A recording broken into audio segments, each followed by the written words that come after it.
예수께서 듣고 있던 사람들에게 이 모든 말씀을 마치고 가버나움으로 들어가셨습니다. 그곳에는 백부장 한 사람이 있었는데 그가 신이 많은 종 하나가 병이 들어 거의 죽어가고 있었습니다. 백부장은 예수의 소문을 듣고 유다 장로들을 예수께 보내 자기 종을 낫게 해달라고 부탁했습니다. 장로들이 예수께 와서 간곡히 부탁했습니다. 이 사람은 선생님이 그렇게 해주실 만한 사람입니다. 그는 우리 민족을 사랑하고 우리 회당도 지어 주었습니다. 예수께서는 그들과 함께 가셨습니다. 예수께서 그 집에서 멀지 않은 곳에 이르렀을 때 백부장은 친구들을 보내 예수께 이렇게 아뢰도록 했습니다. 주여, 더 수고하실 필요가 없습니다. 저는 주를 제 집에 모실 자격이 없습니다. 그래서 제가 직접 주께 나아갈 엄두도 못 냈습니다. 그저 말씀만 하십시오. 그러면 제 하인이 나을 것입니다. 저도 상관 아래 있으면서 제 아래도 부하들이 있는 사람입니다. 제가 부하에게 가라 하면 가고 오라 하면 오며 하인들에게 이것을 하라 하면 합니다. 예수께서는 이 말을 듣고 백부장을 놀랍게 여겨 돌아서서 따라오던 사람들에게 말씀하셨습니다. 내가 너희에게 말한다. 이스라엘에서도 이렇게 큰 믿음을 본 적이 없다. 백부장이 보냈던 사람들이 집으로 돌아가 보니 그 종이 벌써 나아 있었습니다. 그 후에 예수께서는 곧 나인이라는 마을로 들어가셨습니다. 제자들과 많은 무리가 예수를 따라갔습니다. 예수께서 성문 가까이에 이르셨을 때 사람들이 죽은 사람 한 명을 메고 나오고 있었습니다. 죽은 사람은 한 과부의 외아들이었습니다. 그리고 많은 마을 사람들이 그 여인과 함께 상여를 따라오고 있었습니다.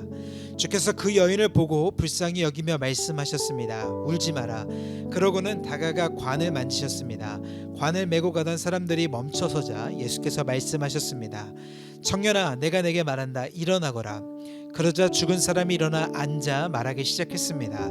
예수께서는 그를 그의 어머니에게 돌려보내셨습니다. 그들은 모두 두려움에 가득 차 하나님을 찬양하며 말했습니다. 위대한 예언자가 우리 가운데 나타나셨다. 하나님께서 자기 백성을 돌봐주셨다. 예수에 대한 이야기가 온 유대와 그 주변 지역에 널리 퍼져나갔습니다. 요한의 제자들이 모든 소식을 요한에게 알렸습니다. 요한은 제자들 중 두 사람을 불러 주께 보내며 선생님께서 오실 그분이십니까? 아니면 저희가 다른 사람을 기다려야 합니까? 라고 물어보게 했습니다. 그 사람들이 예수께 와서 말했습니다. 침례자 요한이 저희를 보내 물어보라고 했습니다. 선생님께서 오실 그분이십니까? 아니면 저희가 다른 사람을 기다려야 합니까? 바로 그때 예수께서 질병과 고통과 악한 영들에게 시달리는 사람들을 많이 고쳐주시고 보지 못하는 많은 사람들도 볼 수 있도록 해주셨습니다. 예수께서 요한이 보낸 사람들에게 대답하셨습니다. 돌아가서 너희가 여기서 보고 들은 것을 요한에게 전하라. 보지 못하는 사람이 다시 보고 다리를 저는 사람이 걷고 나병 환자가 깨끗해지며 듣지 못한 사람이 듣고 죽은 사람이 살아나고 가난한 사람들에게 복음이 전파된다고 하라. 나로 인해 걸려 넘어지지 않는 사람은 복이 있다. 요한이 보낸 사람들이 떠나자 예수께서는 사람들에게 요한에 대해 말씀을 시작하셨습니다. 너희가 무엇을 보려고 광야에 나갔느냐? 바람에 흔들리는 갈대냐? 그렇지 않으면 무엇을 보려고 나갔느냐? 좋은 옷을 입은 사람이냐? 아니다. 화려한 옷을 입고 사치에 빠져 사는 사람은 왕궁에 있다. 그러면 무엇을 보려고 나갔느냐? 예언자냐? 그렇다. 내가 너희에게 말한다. 요한은 예언자보다 더 위대한 인물이다. 이 사람에 대해 성경에 이렇게 기록됐다. 보라, 내가 내 앞에 내 사자를 보낸다. 그가 내 길을 내 앞서 준비할 것이다. 내가 너희에게 말한다. 여인에게서 난 사람 중에 요한보다 더 큰 사람은 없다. 그러나 하나님 나라에서는 가장 작은 사람이라도 요한보다 더 크다. 요한의 설교를 들은 사람들과 심지어는 세리들도 요한의 침례를 받았고 하나님이 의로우신 분임을 드러냈습니다. 그러나 바리새파 사람들과 율법학자들은 요한에게 침례를 받지 않았고 자기들을 향한 하나님의 계획을 물리쳤습니다. 그러니 이 세대 사람들을 무엇에 비교할 수 있을까? 그들은 무엇과 같을까? 그들은 시장에 앉아서 서로 부르며 이렇게 말하는 아이들과 같다. 우리가 너희를 위해 피리를 불어도 너희는 춤추지 않았고 우리가 애곡해도 너희는 울지 않았다. 침례자 요한이 와서 빵도 먹지 않고 포도주도 마시지 않자 너희는 저 사람이 귀신 들렸다라고 하며 인자가 와서 먹고 마시니 너희가 말하기를 보라, 저 사람은 먹보에다 술꾼으로 세리와 죄인의 친구다라고 말한다. 그러나 지혜의 자녀들이 결국 지혜가 옳다는 것을 인증하는 법이다. 한 바리새파 사람이 예수를 저녁 식사에 초대했습니다. 그래서 예수께서는 그 바리새파 사람의 집으로 들어가 식탁에 기대어 앉으셨습니다. 그 마을에 죄인인 한 여자가 있었는데 예수께서 그 바리새파 사람의 집에 계시다는 것을 알고는 향유가 든 옥합을 가지고 와 예수의 뒤로 그 발 곁에 서서 울며 눈물로 그분의 발을 적셨습니다. 그리고 자신의 머리카락으로 발을 닦고 그 발에 자신의 입을 맞추며 향유를 부었습니다. 예수를 초대한 바리새파 사람이 이 광경을 보고 속으로 말했습니다. 만약 이 사람이 예언자라면 자기를 만지는 저 여자가 누구며 어떤 여자인지 알았을 텐데 저 여자는 죄인이 아닌가. 예수께서 그에게 말씀하셨습니다. 시몬아, 내게 할 말이 있다. 그가 대답했습니다. 선생님, 말씀하십시오. 어떤 채권자에게 빚을 진 두 사람이 있었다. 한 사람은 500데나리온을 또 한 사람은 50데나리온을 빚졌다. 두 사람 다 빚 갚을 돈이 없어 채권자가 두 사람의 빚을 모두 없애주었다. 그러면 두 사람 중 누가 그 채권자를 더 사랑하겠느냐? 시몬이 대답했습니다. 더 많은 빚을 면제받은 사람이라고 생각합니다. 예수께서 말씀하셨습니다. 내 판단이 옳다. 그러고 나서 예수께서는 그 여인을 돌아보고 시몬에게 말씀하셨습니다. 이 여인이 보이느냐? 내가 내 집에 들어왔을 때 너는 내게 발 씻을 물도 주지 않았다. 그러나 이 여인은 자신의 눈물로 내 발을 적시고 자신의 머리카락으로 닦아주었다. 너는 내게 입 맞추지 않았지만 이 여인은 내가 들어왔을 때부터 계속 내 발에 입 맞추고 있다. 너는 내 머리에 기름을 부어주지 않았지만 이 여인은 내 발에 향유를 부어주었다. 그러므로 내가 내게 말한다. 이 여인은 많은 죄를 용서받았다. 그것은 이 여인이 나를 많이 사랑했기 때문이다. 그러나 적게 용서받은 사람은 적게 사랑한다. 그리고 나서 예수께서 여인에게 말씀하셨습니다. 내 죄들이 용서받았다. 식탁에 함께 앉아있던 사람들이 수군거리기 시작했습니다. 이 사람이 도대체 누군데 죄까지도 용서한다는 것인가? 예수께서 여인에게 말씀하셨습니다. 내 믿음이 너를 구원했다. 평안히 가거라. 그 후에 예수께서는 여러 마을과 고을을 두루 다니시며 하나님 나라의 복음을 선포하셨습니다. 12 제자들도 예수와 함께 동행했습니다. 악한 영과 질병으로부터 고침받은 여자들도 예수와 함께 했습니다. 이들은 7 귀신이 떠나간 막달라 마리아였고 헤롯의 청지기인 구사의 아내 요한나 또 수산나와 그 밖에 많은 여인들이었습니다. 이들은 자신들의 재산으로 예수의 일행을 섬겼습니다. 많은 무리가 모여들고 각 마을에서 사람들이 예수께로 나아오니 예수께서 그들에게 비유를 통해 말씀하셨습니다. 씨 뿌리는 사람이 씨를 뿌리러 나갔다. 그가 씨를 뿌리자 그중 어떤 씨는 길가에 떨어져 사람들에게 밟히고 하늘의 새들에게 다 먹혀버렸다. 어떤 씨는 바위 위에 떨어졌는데 싹에 돋았지만 물기가 없어서 곧 시들어 버리고 말았다. 어떤 씨는 가시덤불 속에 떨어졌는데 가시덤불이 함께 자라서 그 기운을 막아버렸다.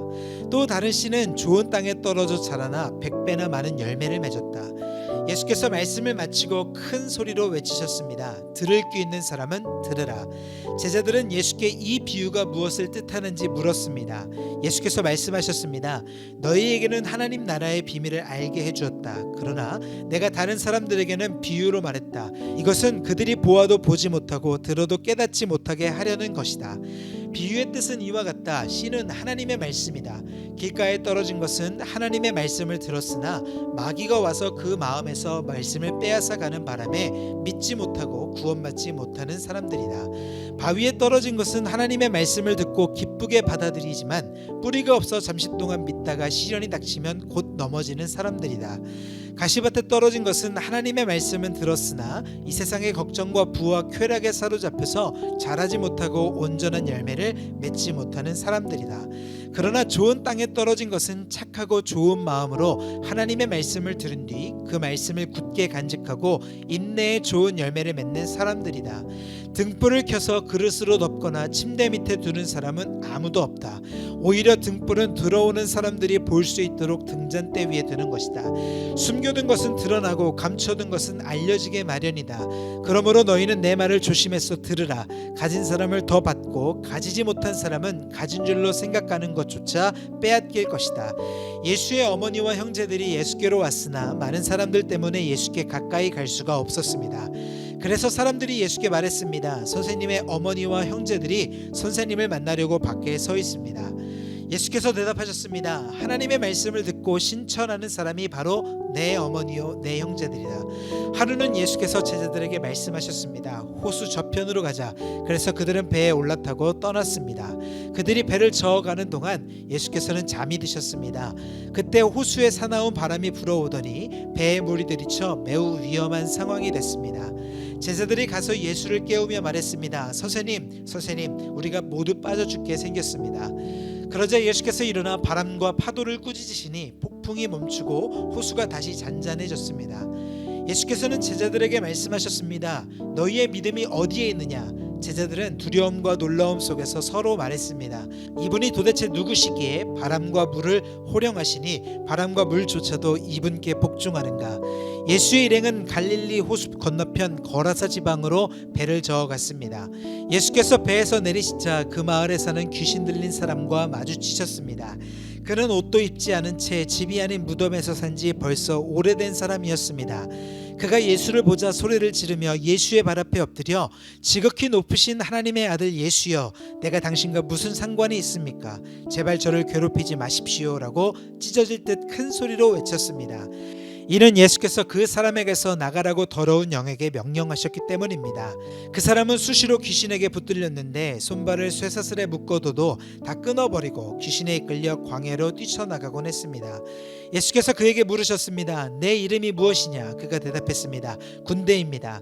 그 사람 속에 귀신들이 많이 들어있었기 때문입니다. 귀신들은 자기들을 지옥으로 보내지 말아달라고 예수께 간청했습니다. 마침 많은 돼지떼가 언덕에서 먹이를 먹고 있었습니다. 귀신들이 예수께 돼지들 속으로 들어가게 해달라고 애원하자 예수께서 허락하셨습니다. 귀신들은 그 사람에게서 나와 돼지들에게 들어갔습니다. 그러자 돼지떼는 비탈진 두구로 내리달아 호수에 빠져 죽게 됐습니다.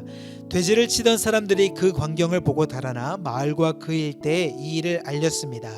그래서 사람들도 이 광경을 보려고 나왔습니다. 그들이 예수께 가보니 정말 그 귀신 들렸던 사람이 제정신이 들어 옷을 입고 예수의 발 앞에 앉아있는 것이었습니다. 그러자 그들은 두려웠습니다. 처음부터 이 광경을 지켜본 사람들은 그 귀신 들렸던 사람이 어떻게 낫게 됐는지 그들에게 말했습니다. 그러자 거라사 주변의 모든 사람들은 두려움에 가득 차 예수께 떠나달라고 간청했습니다. 그리하여 예수께서는 배를 타고 그것을 떠나셨습니다.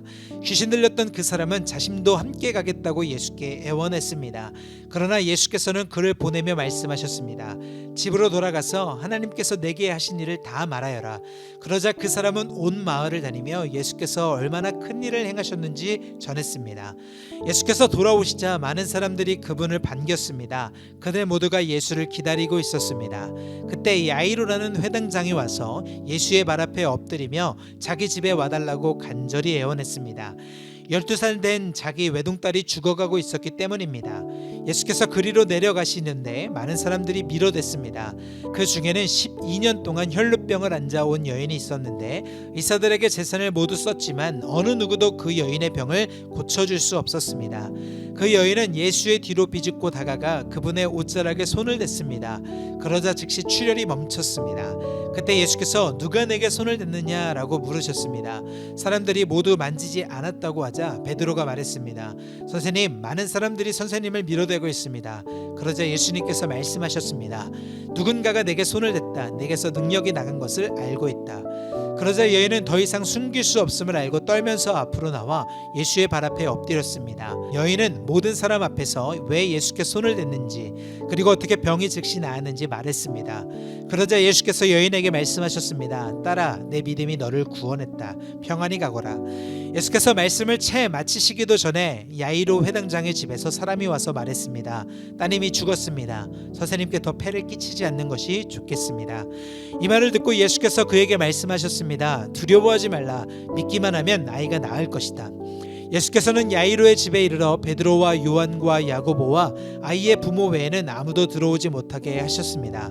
사람들은 모두 그 아이에 대해 애도하며 크게 울고 있었습니다. 예수께서 말씀하셨습니다. 울지 마라. 이 아이는 죽은 것이 아니라 자고 있다. 그들은 아이가 죽은 것을 알기에 예수를 비웃었습니다. 그러나 예수께서 그 아이의 손을 잡고 말씀하셨습니다. 아이야, 일어나라. 그때 그 아이의 영이 돌아와 아이가 곧 일어났습니다. 그러자 예수께서 아이에게 먹을 것을 갖다 주라고 말씀하셨습니다. 그 아이의 부모는 무척 놀랐습니다.